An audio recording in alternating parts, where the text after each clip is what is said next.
Hey there, everybody. Good morning, and welcome to our Adolescent Health Initiative New Mexico this morning.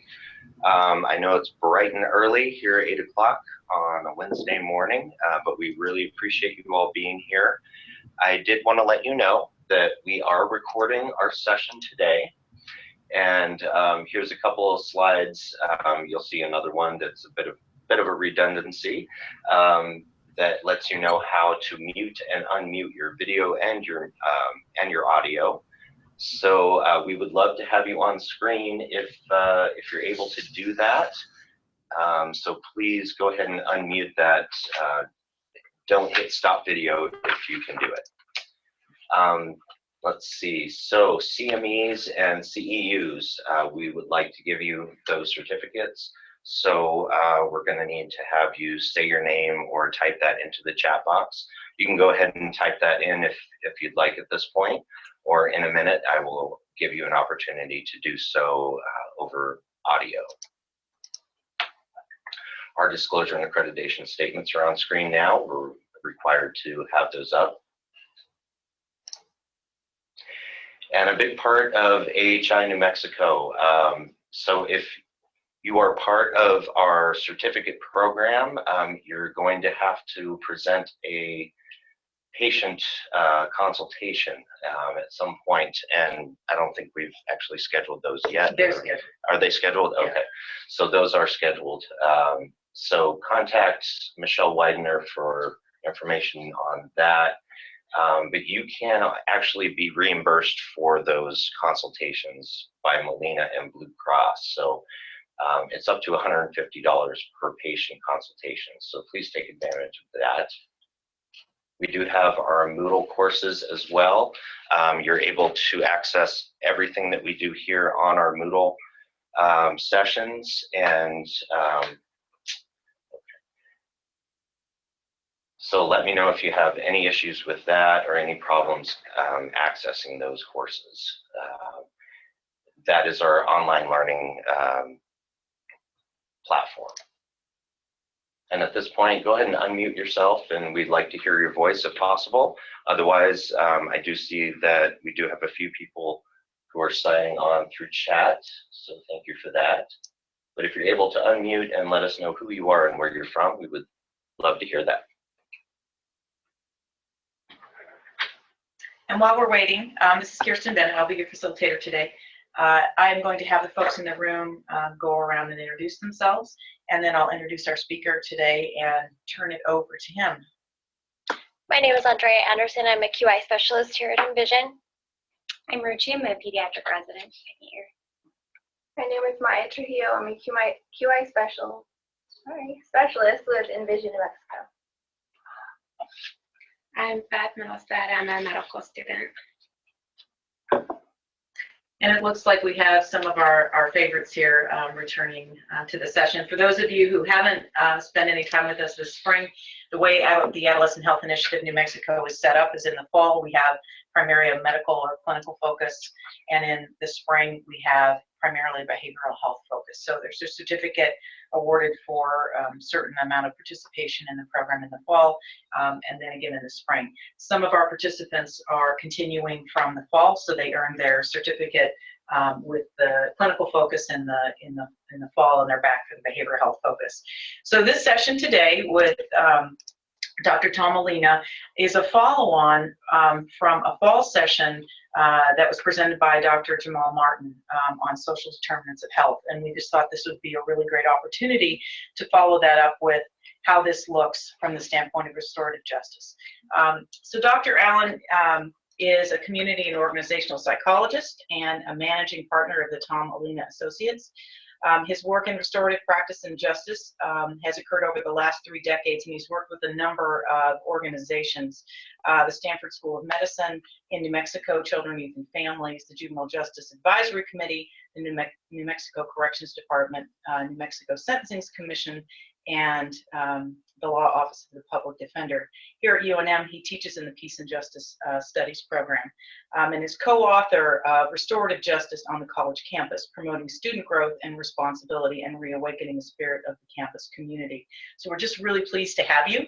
And it sounded like in our discussion ahead of time, you did want people to ask questions in the course of your presentation. Is that still? Absolutely. Yeah, I'd like to see this be as much about engagement between all of us as it is about me just going on the monologue type. I'm used to a more engaged type of workshop, so this is new for me as well. Yeah, and this is the tricky thing about telehealth. We don't really want it to be sort of the standard webinar where people log in and nod off, as they say. The idea here is just using the technology because the spaces between us are so large. And you'll help me, Kristen, recognize people as they have questions or want to engage around something I've said. Yeah. Great. So those of you who want to use your voice to ask a question, remember to unmute yourself to ask your question. You can type things in and we can certainly read that question for you. I will give you some idea of time. This session runs until 9 o'clock, but I'll give you a heads up for the last 10 minutes, so that you know what your time frame is. So I turn it over to you. Great. Thank you, Kristen. And you should have control now of your slides with your clicker there, right? Correct, Kevin? Well, good morning, everybody. Want to talk to you today about the interface of maybe medicine and social justice. My work has involved particularly work in the restorative justice field over the last almost 30 years now, and it's kind of evolved. So this work in the medical field, I think, is an evolution. This concept of restorative justice grows out of a very different approach to how we see justice. It begins to look at some different types of issues beyond just simply statutes, laws, and legal responses to violations, for instance, or actual crimes, acts of delinquency, and so forth. So what I want to say in opening is just, so I'm currently working with Stanford School of Medicine, and that work there grows out of addressing conflict that grow out of issues many of you have seen, maybe in the community, in medical schools, that has to do with inequity, power imbalances, and how education and medicine is practiced these days. So one of the things that's really influenced me was 30 years ago, a clinical psychologist by the name of Dr. Marion Stewart, who taught at Rutgers School of Medicine in New Jersey, wrote a book for primary care physicians that was co-authored by a primary care physician called The 15-Minute Hour. And in it, it was one of the cornerstones of teaching primary care physicians how to create relationships with their patients. And out of that, what they discovered was to create that type of relationship, the diagnostic work came so much easier. You could learn more from this relationship as much as you can from a lot of our diagnostic tools. So that had a big influence on me. So today, here are some issues that I'd like to engage with you around. And I'll talk a little bit about restorative justice. But here are some questions for you to sit with as we move through the course of this next hour. And the first one is, what types of conflicts of violation persist in your workplace and your communities that may or may not influence your practice at this point? What are the costs, both direct and hidden, associated with these conflicts and violations? And what are the hidden costs in terms of productivity, in terms of relationship, in terms of loss of staff, in terms of lawsuits? I mean, there are a multitude of issues. What are your current responses to conflict and violations? How do you deal with them? What are your systems doing? I'd like to maybe hear from a number of you as to when you see an issue such as sexual harassment, what are the responses? Is it just wearing the carpet out on the way to HR, or what do you do? And how effective are those responses? And the last one is, after I have a chance to talk a little bit about restorative responses, what do they look like? What might they look like if you're not using them now in the systems in which you work? So those are some questions I would ask you to entertain as we move through the next few slides. A lot of the work I'm going to be talking to you about today, and I wish I could engage with you right now about your understanding of restorative justice and where it comes from. Well, you can ask. Well, let's ask. How many of you have heard of restorative justice? I'll answer until they go here. Just 30 to 60 seconds. It kind of takes the time for people to answer. But just as sort of an aside, when Dr. Martin came in the fall, this is when we first started talking about it in that way. So it was new to me to think about it that way. So I don't know about the rest of you. Anybody heard of it? Not even in Texas, in Lubbock, Texas. Yeah. Anybody? Restorative justice, restorative practices in schools. What do we do with kids instead of suspending, expelling them? Different kind of concept of accountability. It doesn't look like we have anybody responding at this point. Okay. So most of what I'll be talking about this morning comes out of the work, the seminal work here in the States.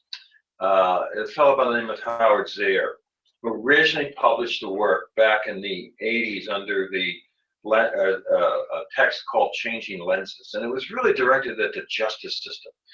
And Zehr talked about a different version of justice that rather than focus on laws, on statutes, on legal theories, on punishment, in other words, everything you see on Law and Order on television, Special Victims Unit, CSI, he presented a different focus, and that was one on relationship, repairing harm, and obligation.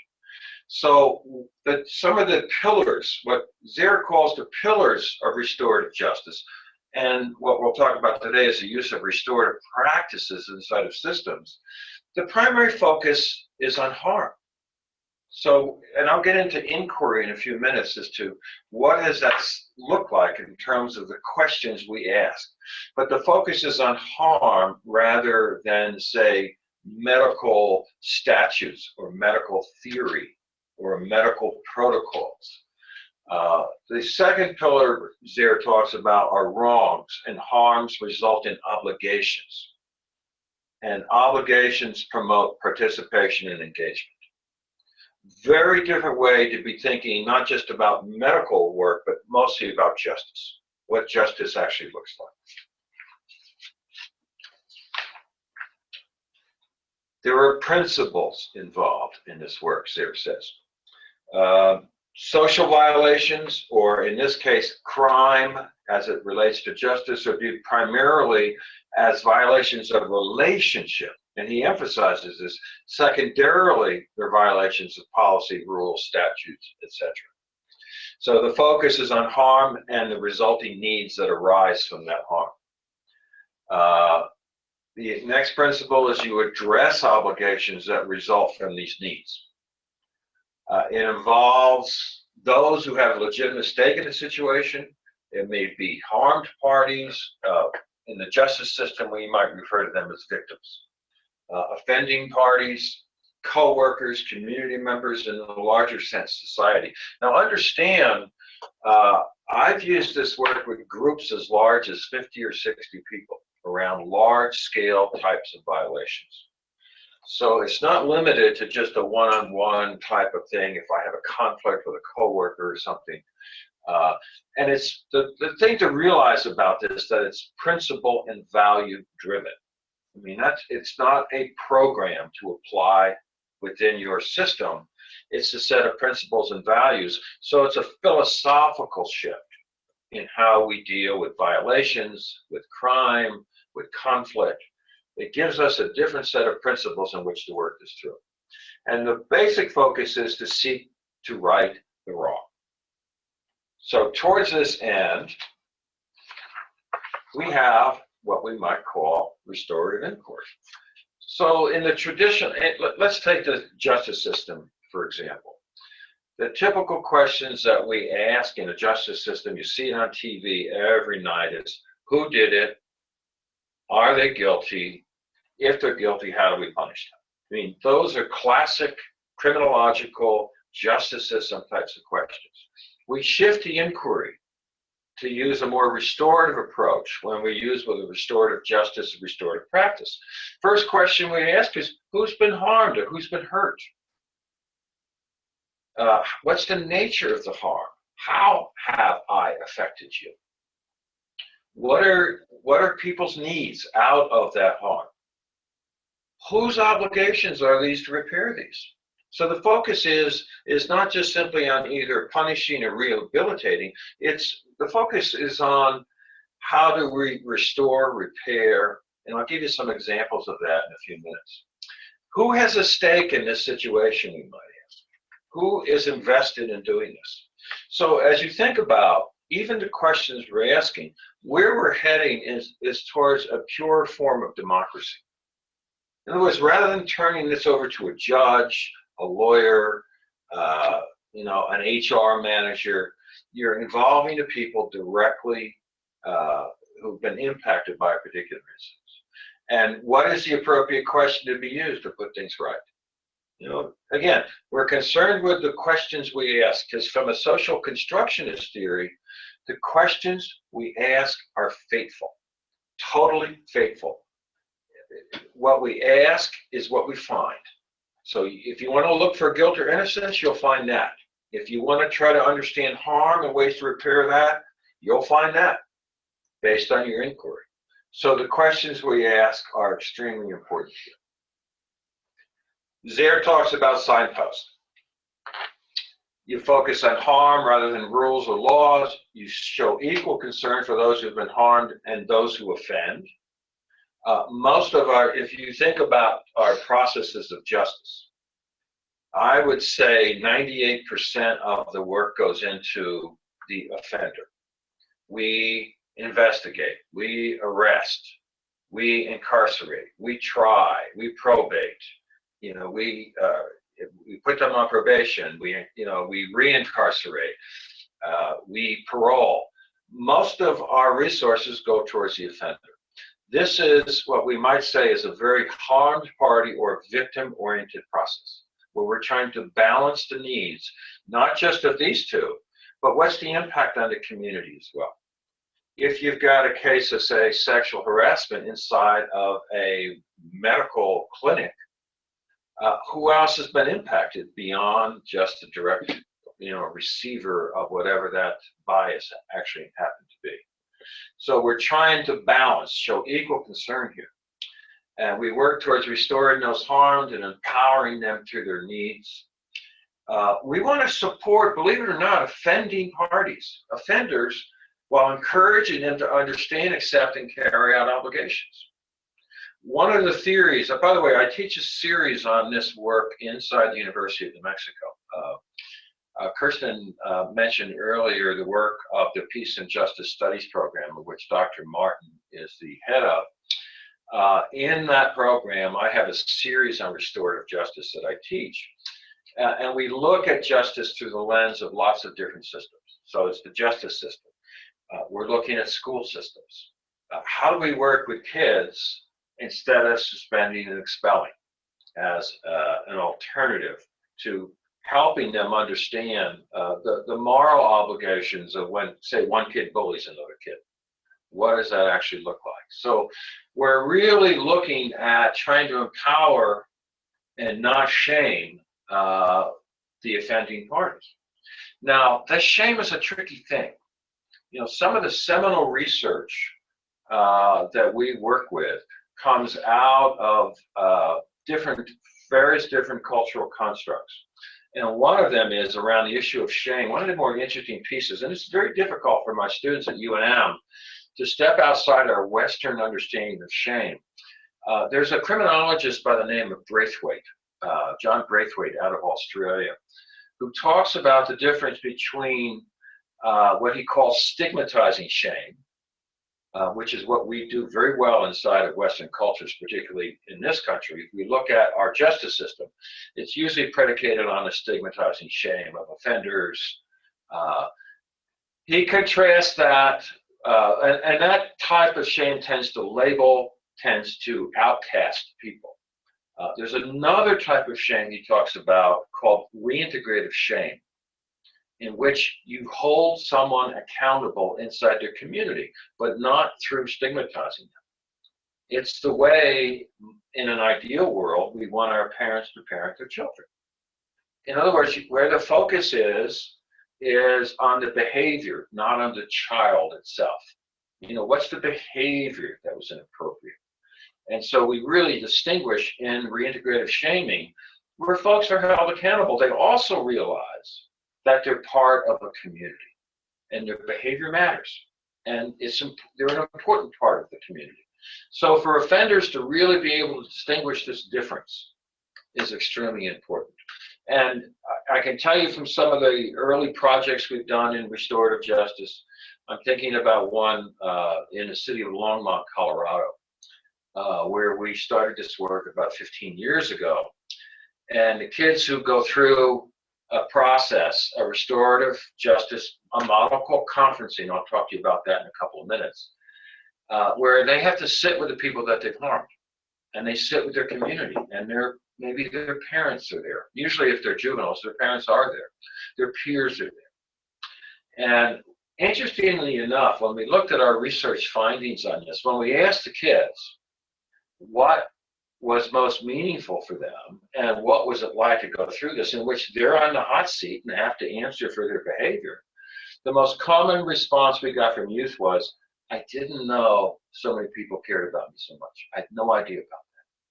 So we began to understand that if you hold, in this case, youth who offend, and things like property crimes we were looking at, and thefts, fights at school, they began to understand, one, there was a community that backed them, and two, they had to repair the damage. So the part of this work is just so powerful is it's not a passive process. In the case of, say, this conferencing model we use in Longmont, the youth have to play, who offend, play a vital, active role in the process itself. They are involved in constructing how to repair the harm. This is not something that's passed down to them by some adult or authority figure, but they have a say in what can they do to repair any kind of harm or damage that might have come from their behavior. So a little insight into where this work started with juveniles. I'll talk a little bit more later about where it's at in New Mexico at this point. So some other signposts. Recognize the difficulty of obligations and should not be intended as harms, as they must be achievable. When we create, you never get a sentence in the instance of what I was just speaking about earlier with working with youth in the community. You create an agreement with the community, and that agreement is predicated on engagement. So we don't want to set kids up to fail either. So it has to be achievable, has to be meaningful to them, has to repair harm, has to reflect the actual behavior. So what that might look like is if a kid, say for instance, broke into a house and took the TV, to give him community service of picking up trash along the highway, what's that got to do with the behavior that got him in this circle in the first place? So we want to make things like community service relevant, and they're not meant to be technically punishments per se. It's simply ways for them to not only repair harm, but rebuild the trust that was breached through their actions, so they can come back into the community as a welcomed member of whatever community that we're talking about. So another signpost is in any restorative practice, you provide opportunities for dialogue between harm and offending parties as appropriate. Again, the inquiry I introduced earlier were things like, what happened? We might ask someone, say a kid who has graffitied a house. We might say, who do you think you've affected? How do you think you've affected people? What can you do to repair the damage here? And so it's that type of inquiry that we use, but it's a dialogic model. It's not typically what we might see in a television type of setting where some legal representative, a lawyer, is asking all the questions. Just the opposite. It uses a facilitator, and it describes, it really is meant to elicit narrative and story. Those are the empirical data of what we might call restorative practice or restorative justice type of intervention. We use story as a way of understanding the depth of things going on. And it's predicated on, if we have an offending party, that they take responsibility. And we begin to look at what obligations come out of that responsibility. And oftentimes what we find is, in a violation, there are parallel obligations. We might say the community has some shared responsibility here, however we define community in this particular instance. So responsibilities, obligations are not as one-sided as we might think them to be. So we also encourage collaboration and reintegration, very important piece of harmed and offending parties rather than coercion and isolation. Much of our justice system tends to isolate people. It's the nature of any adversarial process. We have one side pitted against another. We try to move beyond that kind of construct. And so even the structure of a restorative practice is away from an adversarial us versus them type of model. The circle is probably the best physical structure that's an embodiment of this collaborative type of process we're trying to work with. So many models, probably too many to go into at this point. The one I mentioned in Longmont uses a concept called restorative conferencing. And by the way, most of the models that I'm going to be talking about, and I'll give you some examples of them, come out of indigenous culture. These are practices that have been used over the course of hundreds, sometimes thousands of years. The conferencing model actually is derived, that Braithwaite study comes out of the Maori tradition in New Zealand. We have Navajo peacemaking circle process work. So there's circles. There's restorative mediation, which uses restorative values. When you have a conflict, say between two employees. Let me give restorative panels, boards, restorative leadership. There's a quality of leadership that we think is important for this particular type of work.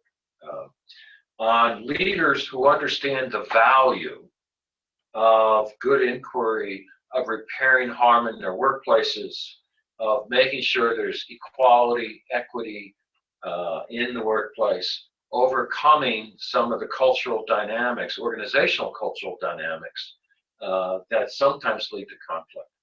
But let me give you just some concrete examples and some applications here in New Mexico of where we've used these types of practice models. One I'm thinking about in terms of the panels, a little pilot project I did for the Corrections Department going back, it's got to be 5-6 years ago now, has to do with reentry. And we used a restorative model for women who are incarcerated, who are returning to their communities here in New Mexico. And what is the role of the community in terms of reintegrating, in this case, women offenders back into their homes. I have a lot of issues with the fact that this falls on the shoulders of only parole. I don't think it's the role of systems to reintegrate fully on their own people who offend, that the community has a role in this. So we developed a model called reparative panels, where a woman coming out would meet every week with her panel, which involved 2 or 3 community volunteers trained in restorative justice, to look at issues that were unique to women as they return to their communities.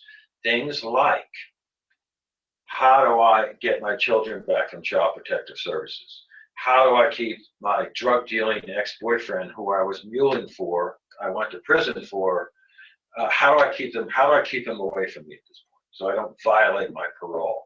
How do I find a job? These are all issues that women, we found, struggle with, that are unique, that are gender specific. And it was important for us to develop, using a restorative value system, ways that the community had a role in supporting women in coming back, rebuilding trust with the community, and being reoriented, reintegrated back into their community. So that's one example. On the conferencing, we trained, I think there were 6 or 7 communities here in New Mexico on low-end juvenile types of cases. What are some other examples? I have actually been called into as an expert in a number of high-impact crimes here in New Mexico, involving DWI fatalities, gang shooting deaths, homicides, where we use a model called sentencing circles, which comes out of Canada, indigenous tribes in Canada, which the Canadian government has adopted at this point. And it really is beginning to look at the role of community, and for people who offend violently to understand their direct impact on families, on communities, on themselves. So one of the models is called sentencing circle. And again, these circles can be 30, 40 people, 50 people sometimes. These are folks impacted by a very violent crime. And it's not, the point of the process is not so much to determine either guilt or innocence, or an idea about what to do, but to bring community voice and for offenders to understand who they've affected. So very powerful, very emotional types of processes at that level, as you might imagine. So those are just some scattered examples. We've developed this conferencing model for the Juvenile Justice Advisory Committee inside the CYFD in, I believe, 7 communities across New Mexico. How operational they are at this point is mixed. I will tell you that at this point, there is a small group of people that we've begun to gather together to develop a vision for restorative justice here in New Mexico, which has been lacking. Many states are well ahead of us. Colorado, in my opinion, has legislation, numerous types of programs. They've just put resources in this kind of thing in a way that we're just beginning to think about that. So can I ask you a question? Sure. When you talked about your sort of juvenile justice example, when you used it in New Mexico, can the youth request that, or somebody who's working with them request that one of these Absolutely. particular models be used? Even, I'm guessing from what your comments are that it's not well known that this is an option. But if somebody requested it, what would that look like? I mean, what would actually happen? Say you used a graffiti example. You've got a repeat offender who likes to draw on buildings, right. And it's expensive for the city to cover it up, and maybe they're an artist or whatever, but they get arrested and now it's a felony or whatever. What would that look like? Well, what it would look like, it depends on what are the practice models, again, what we're working with. Oftentimes we'll use either a circle or a conference to deal with that. What it does is bring together people impacted by that graffiti. And I can tell you from my experience, particularly, I had done this work in Taos for about 10 years. And I've had numerous instances of these types of incidents. And more often than not, when the youth comes in, he or she has very little understanding of the impact of the graffiti. The victim of the crime, the business owner, for instance, doesn't know who the youth is. So this is oftentimes about understanding who these parties are. And I can't tell you the number of times by the end of what we call a conference, that once that relationship is reestablished or established for the first time, it's not unusual for the youth to walk out of that circle with a job from the victim, the person he victimized, because now there's a relationship.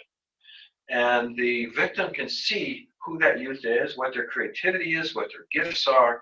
We focus on not just the issues of violation, but we also focus on the youth's strengths. There's a resiliency piece that gets built into a process like this. So that's an example, but it's a process through which the youth has to take responsibility. If he or she says, I didn't do this, then I would say, get a lawyer, go to court, make the state prove you guilty. That's our system of justice. If you want to take responsibility for this, This is a different process. So one of the things I'm most concerned about in a process like this is not re-victimizing the victim, which is we in a justice system probably do more often than we care to even think about. The re-victimization is extremely important here. Okay, thank you. That's it? Mhm. Okay. Concrete example. So here are some medical school communities. I began my work at Stanford, and there's a growing group internationally of people interested in addressing inequity, hierarchy, implicit bias, these types of things inside of medical schools and inside of medical communities.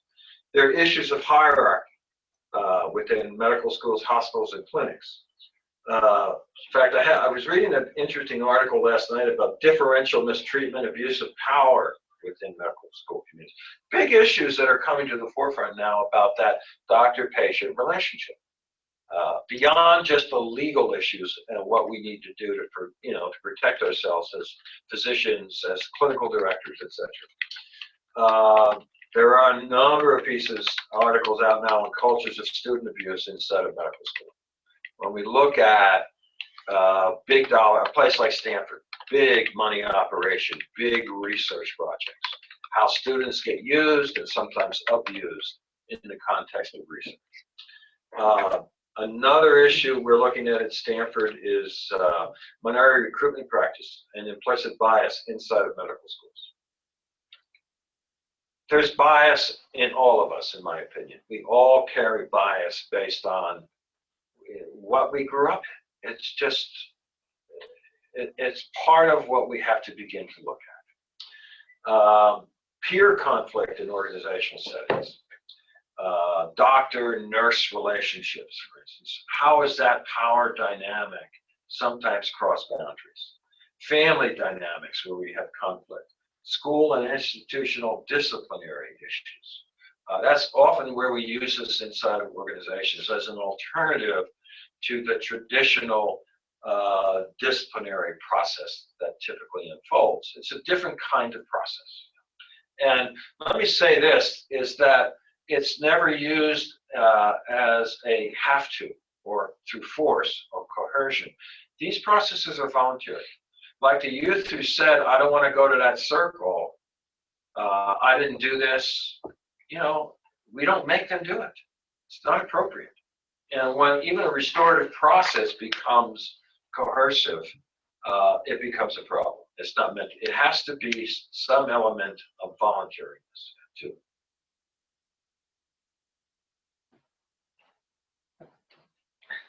We'll give you control again. Yeah, give me some control. Okay. That's right.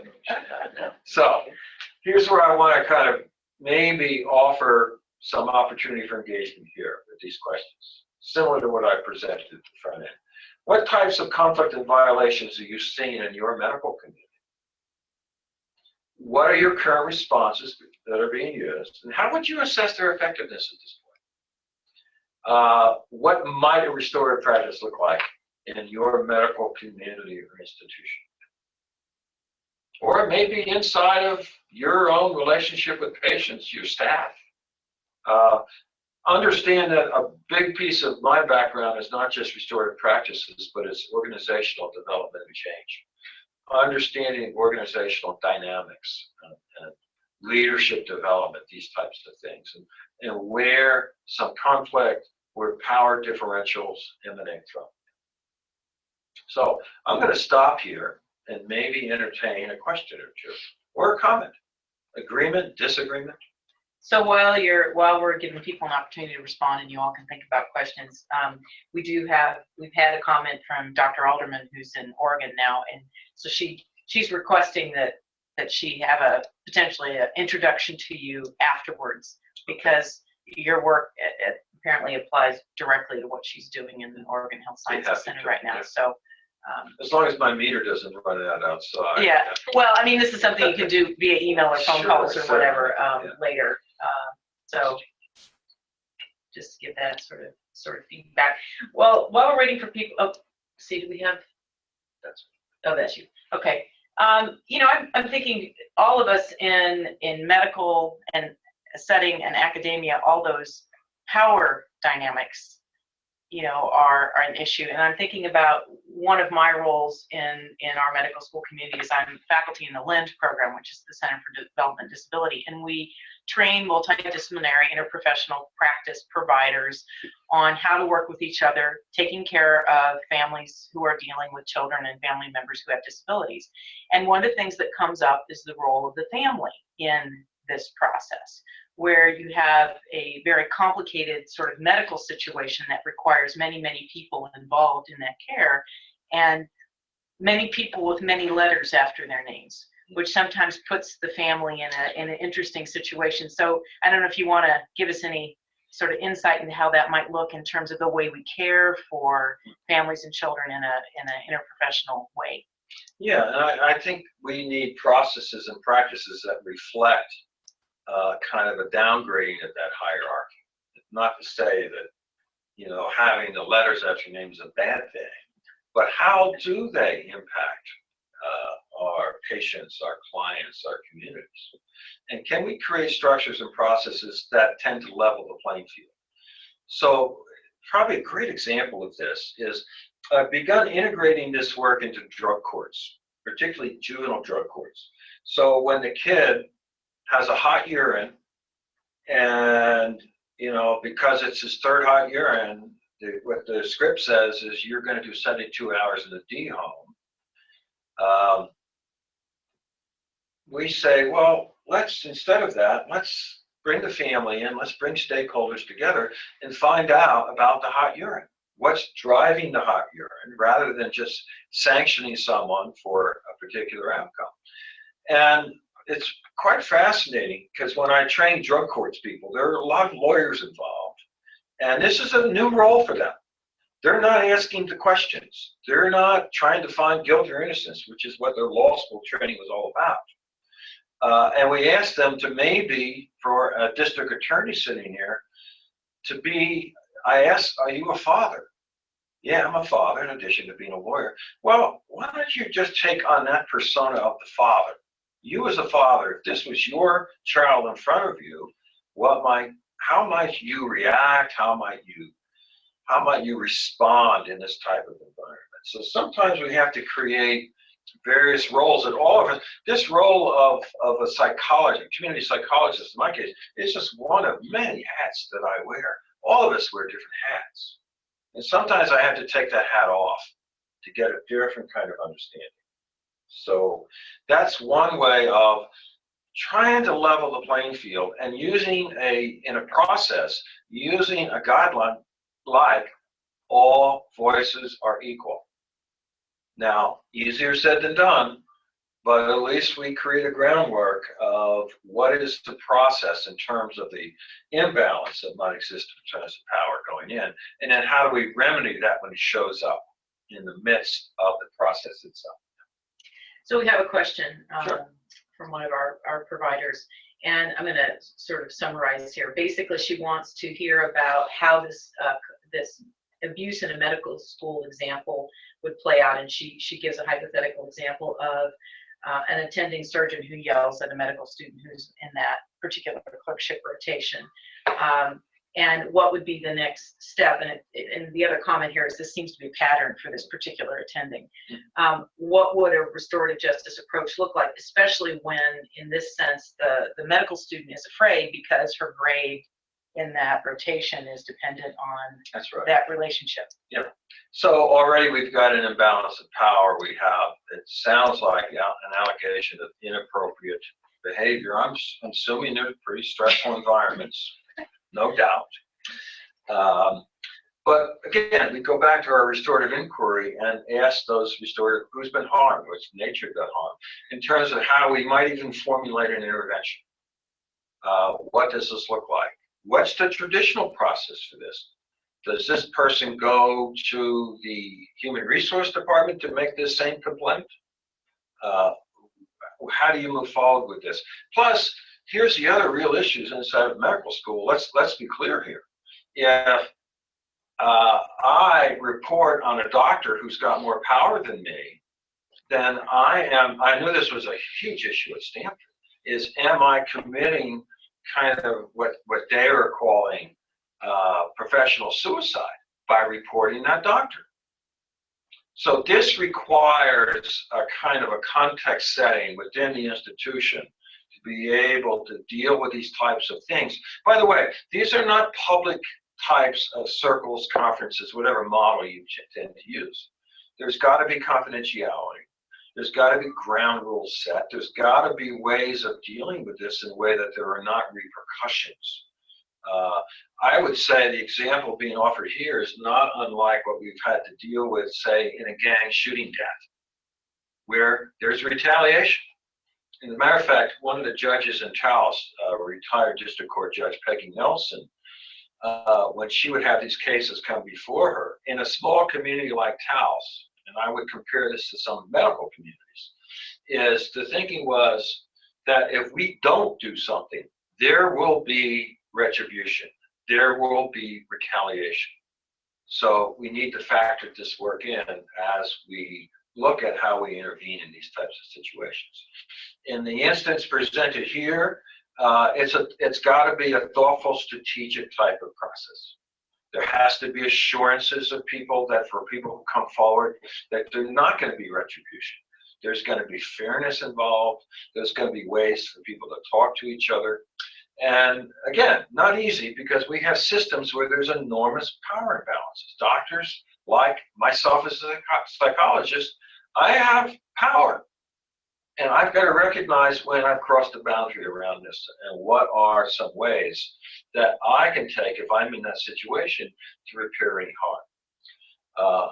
One case comes to mind now, an institution. I think it's really, given what I heard just this morning on the news here in New Mexico, one of my client organizations is a child development agency in Ventura, California. In fact, under the Obama administration, one of the top 20 Head Start programs nationally. And they are dealing with conflict just like we're describing inside of here. If the executive director uses inappropriate language, we're building structures in there on how they can deal with it.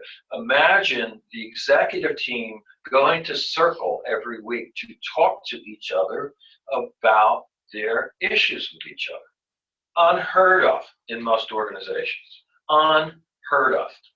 But it's a way for them, and they recognize here's where leadership comes in. If we're not practicing at the top of the organization, don't expect it underneath. These are hierarchical systems, like them or not. So there has to be ways for leaders to practice what they want others to do. If you don't, do not expect anybody else to do it. So this is what restorative leadership looks like. These executives sit every week for an hour to talk about their transgressions, their concerns with each other, and they work conflict through.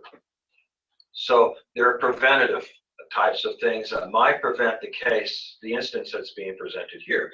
I will add this. It's in the reference section. I haven't gotten to it yet on the last page, but in the references, there's a case study recently out in 2015, which is the talk of the restorative world right now, involving a school of dentistry in Halifax, Nova Scotia, called Dalhousie. And it involves the case of 13 male students who created a Facebook page to talk extremely inappropriately about their female colleagues. And the way Dalhousie, dealt with this was to go well beyond the parameters of the offense behavior to deal with larger cultural issues inside their institution, issues of inclusion, issues of equity. And this is an example of a medical school that's taken restorative justice and kind of anchored it inside of their school community. So when conflicts come up, they train people in how to facilitate. They do what's called talking circles, which is more preventative. Lots of different applications I haven't talked to, but Dalhousie, in my opinion, is the future for medical schools and how you deal with, again, issues like sexual harassment, implicit bias. Those models are emerging. I'm not saying they're mainstream, by no means are they. but the medical school communities are beginning to recognize. I'm working with the University of Alberta right now, up in Canada. And they're recognizing, say, in a program outside of medical schools like engineering, where they draw students from across the globe, that they're losing qualified, good students because of unresolved conflict, hierarchy, and they're beginning to realize it's a bad business model to continue to operate the way they are and lose students because of unresolved types of issues like sexual harassment that can't get addressed inside their current systems. So University of Alberta has turned all their graduate programs in this particular direction as well.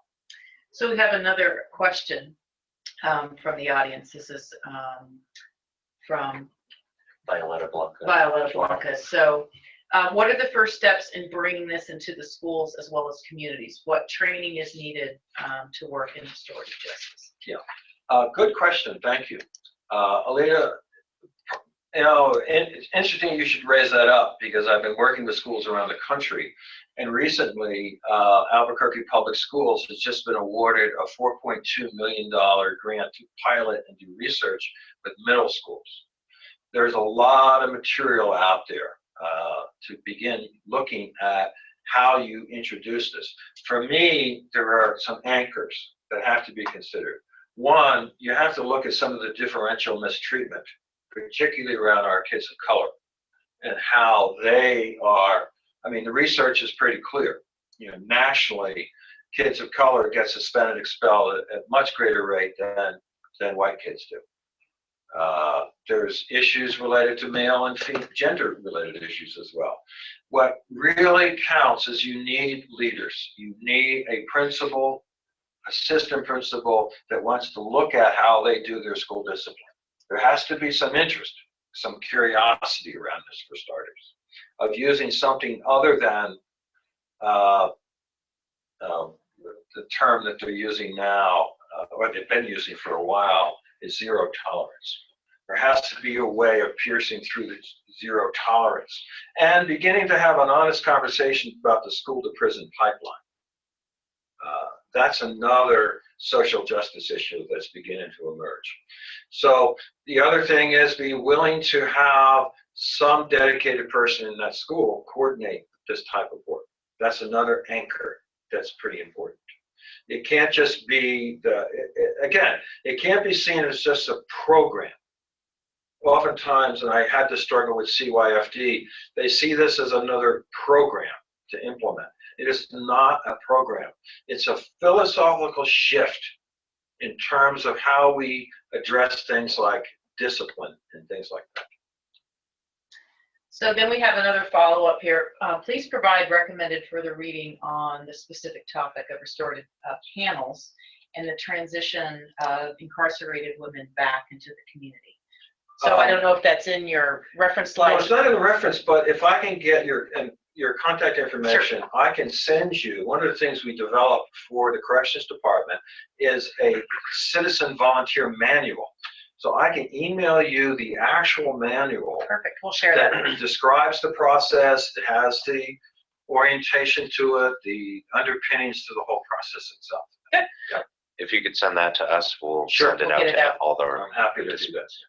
So we have just 4 minutes left. Any questions from the folks here in the Studio Envision audience? I just have a comment. So I work in school health centers, and one of our sites started, a couple of behavioral health providers there started doing, I forget what they call it, but they're having meetings or groups where the bully meets with the people that they're bullying. That's right. And this reminds me of that, and it seems to be going really well for them.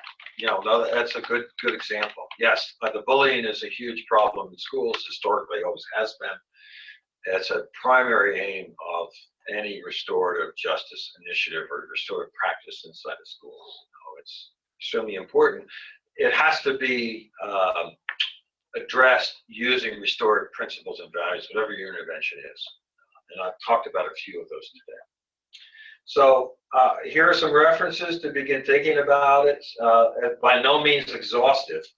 I could send you out the reading list I have my students read in my courses at UNM, which might expand that reading list. But there's a lot of material out based on your particular interest. There is one additional kind of a provocative thing, because it's a particular interest of mine. Can you uncontrol me? You should have. There. This is a very large question I've been sitting with in New Mexico. And a lot of my dissertational research looked at generational trauma. And I would contend, not an evidence-based contention, that so much of what we see today in phenomena here in New Mexico related to health has a historical basis. We have, in my opinion, a 400-year history of colonization, oppression that we don't talk about.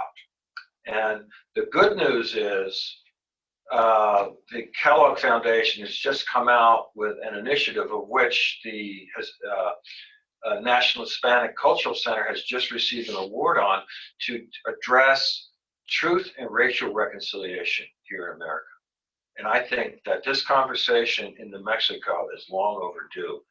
My contention is that in looking at the current literature on transgenerational trauma, and we understand how trauma goes across generations, that I frequently wondered about the relationship between issues like suicide, drug addiction, overdose, alcohol abuse, DWI fatalities, child abuse, domestic violence, sexual assault, poverty, education, all of which we seem to be at the top of the heap on all of them. What is one of the nexuses here? And I think some of it can be found in our history. And we have a long history of trauma. And yet we're not talking about it. And so I think today, in many of our medical responses, we're dealing with symptomology, that there are deeper rooted types of issues. And I, for one, would like for us to begin having a conversation, and how would restorative practices be used to repair the harm of history, so that our children can have a less violent type of future and with more possibilities. If we don't do it for ourselves, we do it for our children and our grandchildren to come. So thank you. Any last comments here? We're, as usual, out of time, even though we could have a longer discussion. Thanks so much, Dr. Allena, for coming to share with us. And I think you're probably going to get a lot of people who will contact you about, continuing work, especially those who are here in New Mexico. And I've got some ideas too about how we might use some of your brain at some point. Thank you for your interest in this, having this conversation. And I see this as a series of conversations. We don't have the answers, but I think together we can co-create, the kind of future and the kind of present that we really want. Thank you for All right, thank you so much.